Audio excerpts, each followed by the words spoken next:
2017 সালে সাংবাদিক সুদীপ দত্ত ভৌমিক ও শান্তনু ভৌমিকের হত্যাকাণ্ডের বিচার প্রক্রিয়া নিয়ে বিলম্বের বিষয়ে রাজ্যপালের হস্তক্ষেপ দাবি করল ত্রিপুরা জার্নালিস্ট ইউনিয়ন। হত্যাকাণ্ডে জড়িত দোষীদের শাস্তির দাবিতে রাজ্যপালের হাতে তুলে দেওয়া হলো সংগঠনের তরফ থেকে স্মারকলিপি।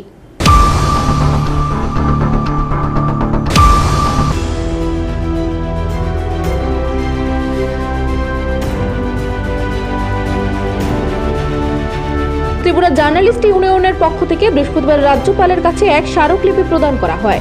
2017 সালে সাংবাদিক সুদীপ দত্ত ভৌমিক ও শান্তনু ভৌমিকের হত্যাকাণ্ডের বিচার প্রক্রিয়া নিয়ে বিলম্বের বিষয়ে রাজ্যপালের হস্তক্ষেপ দাবি করা হয়েছে এদিন সংগঠনের পক্ষ থেকে। স্মারকলিপিতে অভিযোগ করা হয়েছে 2017 সালে রাজ্যের দুজন সাংবাদিককে হত্যা করা হলেও দোষীরা আজও সাজা পায়নি।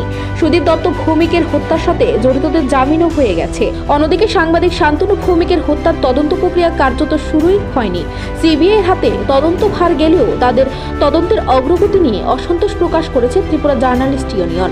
উল্লেখ করা যেতে পারে, দুই সাংবাদিককে হত্যার পরে রাজ্যের সাংবাদিকদের এক প্রতিনিধি দল তৎকালীন দেশের রাষ্ট্রপতি ও কেন্দ্রীয় স্বরাষ্ট্রমন্ত্রীর সাথে সাক্ষাৎ করে স্মারকলিপি প্রদান করেছিলেন। পরবর্তী সময়ে সিবিআইয়ের কাছে তদন্ত ভার গেলেও তদন্তের কোনো অগ্রগতি হয়নি। রাজ্যপাল এই ব্যাপারে প্রয়োজনীয় পদক্ষেপ গ্রহণ করার আশ্বাস দিয়েছিলেন। এদিন রাজ্যপাল ইন্দ্রসেনা রেড্ডি নাল্লুর সঙ্গে সাক্ষাৎকার শেষে প্রতিনিধি দলের পক্ষ থেকে জানানো হয়েছে, প্রয়োজনে আবারও এই ইস্যুতে কেন্দ্রীয় স্বরাষ্ট্রমন্ত্রীর সাথে সাক্ষাৎ করবে জার্নালিস্ট ইউনিয়ন। দুজন সাংবাদিক হত্যার ঘটনার সাথে জড়িতদের অবিলম্বে দৃষ্টান্তমূলক সাজা দেওয়ার দাবিতে আবারও বৃহত্তর আন্দোলন গড়ে তোলা হবে বলে প্রতিরোধ দলের পক্ষ থেকে জানানো হয়েছে। জার্নালিস্ট ইউনিয়নের পক্ষ থেকে আমরা আজকে রাজ্যের মহামান্য রাজ্যপালের সাথে আমরা সাক্ষাৎ করি। আপনারা জানেন সবাই যে 2017 সালে রাজ্যের দুজন সাংবাদিক সুদীপ দত্ত ভৌমিক এবং শান্তনু ভৌমিক হত্যা হয়েছিল এবং আজকে পর্যন্ত বিচার হয়নি। তখন থেকে ত্রিপুরা জার্নালিস্ট ইউনিয়ন এই ইস্যুতে আন্দোলন করেছিল। আমরা ওই দিনও বলেছিলাম যে আমরা শেষটা দেখে ছাড়ব এবং আজকে আমরা মহামান্য রাজ্যপালের কাছে এটাই বলেছি যে যিনি সুদীপ দত্ত ভৌমিকের কেসের যে মুখ্য যে আসামি কমান্ড্যান্ট, ওনারও বেল হয়ে গেছে এবং শান্তনুর তো বিচারই শুরু হয়নি। তো আমরা আজকে মহামান্য রাজ্যপালের কাছে ওনার হস্তক্ষেপ প্রার্থনা করেছি। আমরা দাবি করেছি যে আপনি সিবিআইয়ের সাথে কথা বলুন, কেন দেরি হচ্ছে, কেন এখনও আসামিরা গ্রেপ্তার হয়নি, কেন বেল পেয়ে যাচ্ছে, এটা আমরা কথা বলেছি। মহামান্য রাজ্যপাল বলেছেন উনি সিবিআইয়ের সাথে কথা বলবেন। আমরা এই ইস্যুতে পরবর্তী পদক্ষেপ আমরা আলোচনা করে নেব। আমরা কেন্দ্রীয় স্বরাষ্ট্রমন্ত্রীর সাথে আমরা যোগাযোগ করার চেষ্টা করছি। যদি আমরা ওনার টাইম পাই, আমরা কেন্দ্রীয় স্বরাষ্ট্রমন্ত্রীর কাছেও আমরা যাব একটা ডেলিগেশন টিম। আর আপনারা জানেন যে শান্তনু ভৌমিকের মৃত্যুবার্ষিকী আগামীকালকে, 7ম মৃত্যুবার্ষিকী আগামীকালকে আছে।